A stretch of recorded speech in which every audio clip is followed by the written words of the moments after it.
Hello everyone, welcome to Food Pros. Today I'm going to take you all to Cuddalore, my hometown, which is located in South India, Tamil Nadu. It's a beautiful place located next to the beach, so seafood is one of the main items which we have almost every day. And today we'll be making Cuddalore special fish curry. To make our fish curry, I'm gonna use a pompano. I hope you all remember him. We made fish curry a few weeks ago, and I'm gonna use the same kind of fish to make the fish curry today. The first step is cleaning the fish. Always use rock salt and turmeric powder to clean the fish so that in case if there is any contamination or any microbes, the turmeric powder kills it so that the fish which we eat is completely healthy. So cleaning the fish is paramount. Do not skip this step. So let's start making the fish curry. Today I'm taking a nice wide pan. I'm adding gingerly oil. Gingerly oil has a natural nutty flavor to it which enhances the flavor of our fish curry. To the oil I'm adding 1 tablespoon of vadavam. Vadavam is a tempering mix which is made by onions, garlic and few spices. It is used in traditional cooking in every house in South India, and I have included the link in the description box. If you would like to make it, please do try it. It is optional to skip this step as well, but this gives the authentic taste of South India. Next, we are adding 10 parts of garlic. Garlic is very healthy if you're pregnant or if you are a lactating mom. This will help you in increasing milk supply. So you can add garlic to your everyday cooking and it's very helpful. Next, I'm adding few curry leaves and 2 green chilies. You can adjust according to your spice level. All these ingredients which we have added enhances the flavor of our fish curry.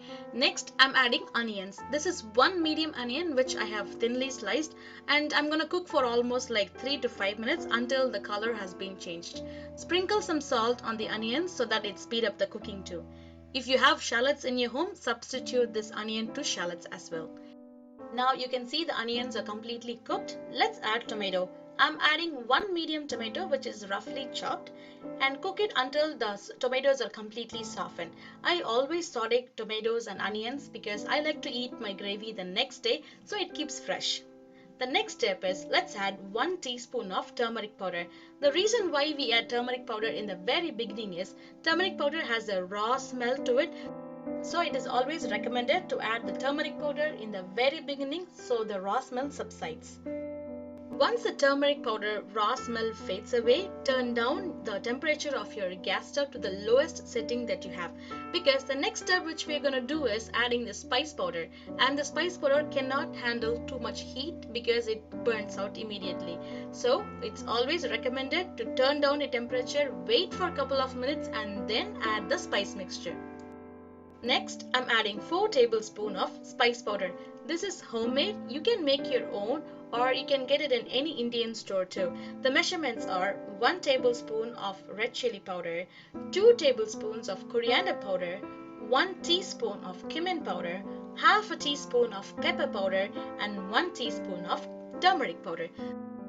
Once you add all the spice powder to our onion and tomato mixture, try to mix with the oil which is in the pot and have a cup of water next to it, because as I told you, this spice mixture cannot handle heat, so they get burnt very easily. So that's the reason we add little by little of water and then keep incorporating the spice powder with our gravy. In case if you have added little excess water, just add half a teaspoon of spice mixture to get the right consistency. Cook this mixture for like 2 to 3 minutes until you see the oil oozing out from the sides. Next step to make the fish curry is adding tamarind water. But before you tamarind water, always add salt. Don't forget, we have added little bit of salt while cooking the onions, so add salt according to your taste. Next, we are going to add tamarind juice to our gravy. To make this tamarind juice, I have soaked a medium-sized tamarind in some hot water for almost like 15 minutes, and then I have removed all the pulp and added just the juice to our gravy. The base gravy of our fish curry is completely done. In case if you want to fix the spice level or if you want to add little more salt, you can do it right now. Cover the pot and cook it for almost like 10 minutes until the raw smell of the spice powder is completely faded. It's almost close to 12 minutes right now, and I'm opening up the pot to see how well the gravy is done. It's nice and bubbling, so this is a stage where we have to add our fish. The fish which I have chosen right now is little bigger in size, so I'm adding little earlier. In case if your fish is little tiny, or if you're adding any smaller fishes like sardines or anything like that, you can add in the end, because too much cooking of the fish will damage the size and the shape. So let's cover and cook for another 5 to 7 minutes, or until the fishes are completely cooked. You can see now the fish curry is completely done.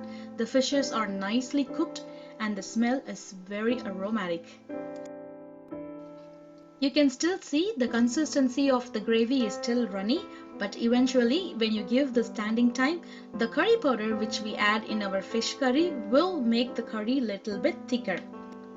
And the final step to make our fish curry is adding curry leaves. Turn off your stove, add few curry leaves, keep the pot closed and let it sit for another 15 minutes. The delicious fish curry is ready. You can see the oil just floating on the top, and that is the taste maker of the authentic fish curry. We are going to enjoy with fish fry, and it's a regime in our house: fish curry and fish fry and some rice. I hope you all loved this version of fish curry, and please do try this at home and let me know how well it came. Do share your recipes of fish curries that you prepare in your home and share with me in the comment box. I'll see you all in another video. Until then, bye from Archana. Don't forget to subscribe, like and comment. I'll see you soon. Tada, bye bye.